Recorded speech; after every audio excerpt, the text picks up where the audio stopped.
સુરતમાંથી SOG દ્વારા પાંડેસરા વિસ્તારમાંથી ઝડપી પડેલ નકલી પનીરનો ફેક્ટરીનો મામલો સામે આવ્યો છે। એસઓજી દ્વારા મનપાના આરોગ્ય અધિકારી સાથે રેડ કરી 1401 કિલોનો જથ્થો સીઝ કરાયો છે। 25 દિવસ બાદ લેવામાં આવેલા પનીરના નમૂનાનો રિપોર્ટ ફેલ આવ્યો છે। પનીરમાં ફેટની માત્રા ઓછું હોવાનું રિપોર્ટમાં આવ્યું છે। પનીરમાં પામન ઓઇલનું મિશ્રણ મળી આવતા રિપોર્ટ ફેલ આવ્યો છે।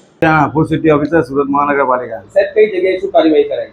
તારીખ 3/3/2026ના રોજ અત્રેના એસએમસીના ફૂડ સેફ્ટી ઓફિસર અને એસઓજીની સંયુક્ત કામગીરી અંતર્ગત ઠેકાણું ભીડભંજન પાંડેસરા ખાતે શંકાસ્પદ પનીર બનાવવાની ફરિયાદના અનુસંધાનમાં અમે અહીંથી ગયા હતા। સાહેબ કેટલા કિલો પનીર ત્યાંથી ઝડપાયું? 1400 કિલો જેટલો પનીરનો જથ્થો સીઝ કરવામાં આવેલો છે।